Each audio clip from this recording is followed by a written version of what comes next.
फाइनेस्टराइड फाइनेस्टराइड is an anti androgen. अब anti androgen कुछ enzyme blockers भी हो सकते हैं और कुछ एंड्रोजन रिसेप्टर एंटागनिस्ट भी हो सकते हैं।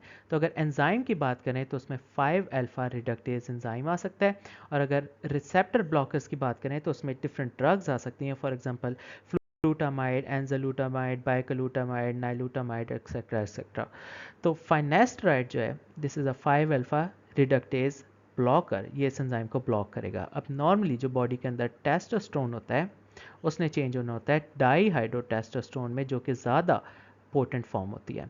अब इस रिएक्शन को जो एंजाइम कैटालाइज कर रहा होता है वो होता है 5 अल्फा रिडक्टेज। अब जो फाइनेस्टराइड है वो क्या करता है, वो इस एंजाइम को ब्लॉक कर देता है, जिसकी वजह से टेस्टोस्टेरोन डीएचटी में कन्वर्ट नहीं हो सकता। सो फाइनेस्टराइड को कहेंगे it is an anti androgen, और हम इसको यूज़ करेंगे for the treatment of BPH, benign prostatic hyperplasia. तो अगर मेल रिप्रोडक्टिव की पैथोफिजियोलॉजी की बात करें तो जो सबसे पहले हाइपोथैलेमस होगा उसमें से गोनेडोट्रोफिन रिलीजिंग हार्मोन रिलीज होगा, जो कि एंटीरियर पिट्यूटरी के ऊपर जाएगा और उसे स्टिमुलेट करेगा, जिसके रिस्पॉन्स में एंटीरियर पिट्यूटरी में से एफएसएच रिलीज होगा और साथ साथ एलएच रिलीज होगा।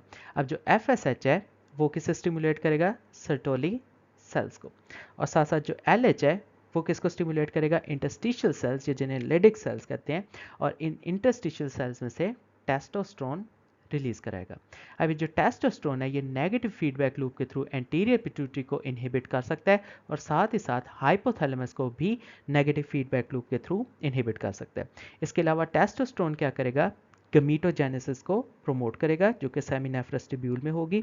इसके अलावा टेस्टोस्टेरोन पेरीफ्री में जाएगा और 5 अल्फा रिडक्टेज एंजाइम के थ्रू ज़्यादा पोटेंशिएटेड फॉर्म में चेंज हो जाएगा, विच इज़ डाईहाइड्रो टेस्टोस्टेरोन।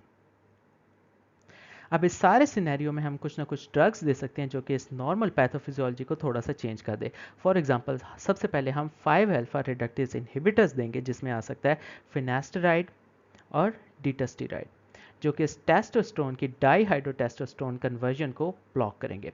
इसके अलावा हम एक्सोजीनस टेस्टोस्टेरोन देंगे, और इस टेस्टोस्टेरोन का यही असर होगा जो कि एंडोजीनस टेस्टोस्टेरोन का होगा। For example it's going to block the anterior pituitary and it's going to block the hypothalamus through negative feedback, और जिसकी वजह से क्या होगा, जो टेस्टोस्टेरोन की नॉर्मल प्रोडक्शन है वो डिक्रीज कर जाएगी। Pharmacokinetics, it is given orally with the half life of 7 hours.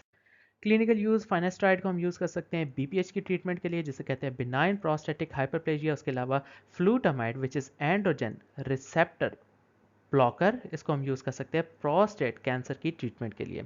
उसके अलावा फाइनेस्टराइड को मेल्स के अंदर हम यूज़ कर सकते हैं स्कैल्प हेयर की रीग्रोथ के लिए, क्योंकि मेल्स के अंदर जो पैटर्न होता है बार्नस का वो टेस्टोस्टेरोन की वजह से होता है। सो अगर हम फाइनेस्टराइड की वजह से 5 अल्फा रिडक्टेज को ब्लॉक कर दें तो जो मेल बॉल्डनेस होगी हम उसको भी ट्रीट कर सकते हैं। टॉक्सिसिटी या साइड इफ़ेक्ट्स, ज़्यादा फिनेस्ट्राइड की वजह से एरेक्टाइल डिसफंक्शन हो सकता है, लिबिडो लॉस हो सकता है। तो फाइनली अगर मेल रिप्रोडक्टिव सिस्टम से रिलेटेड सारी ड्रग्स को समराइज करें तो कुछ ड्रग्स होंगी जिन्हें हम कहेंगे एंड्रोजेंस, और कुछ ड्रग्स होंगी जिन्हें हम कहेंगे एंटी एंड्रोजेंस। तो अगर एंड्रोजेंस को देखें तो पहला ग्रुप उसमें एंड्रोजेंस का ही है, जिसमें टेस्टोस्टेरोन, मिथाइल टेस्टोस्टेरोन और फ्लूऑक्सीमेस्टेरोन आएंगे। उसके अलावा दूसरा ग्रुप है जिसमें टेस्टोस्टेरोन एस्टर्स आएंगे, और उसके अलावा तीसरा ग्रुप है जिसे हम कहेंगे these are anabolic steroids. So anabolic steroids में स्टेनोजोलोल, ऑक्जेंड्रोलोन और नेड्रोलोन डिकाइनोएट आ सकते हैं।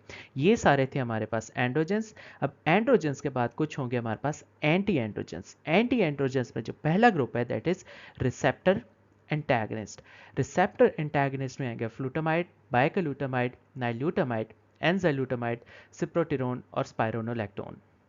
एंटी एंड्रोजेंस का जो दूसरा ग्रुप है that is 5 alpha reductase inhibitor. अब ये करेंगे क्या कि जो पेरीफ्री में एंजाइम होता है 5 अल्फा रिडक्टेज, जिसने टेस्टोस्टेरोन को चेंज करना होता है और ज़्यादा पोटेंशिएट करना होता है, वो इसको जाकर इनहिबिट कर देंगे।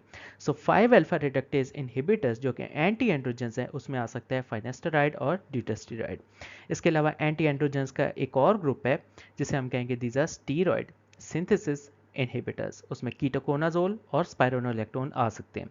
एंटी एंड्रोजेंस में एक और ग्रुप है जिसे हम कहेंगे गोनेडोट्रोफिन रिलीजिंग हार्मोन, एगनिस्ट, और एगनिस्ट में आएंगे लिप्रोलाइड। इसी तरह गोनेडोट्रोफिक रिलीजिंग हार्मोन एंटागनिस्ट है, जिसमें एबरएलेक्स और टेगरएलेक्स आएंगे। और फाइनली एंटी एंड्रोजेंस में एक आखिरी ग्रुप है जिसे हम कहेंगे एस्ट्रोजन और प्रोजेस्टेंस। ये जो है this is combined oral contraceptive.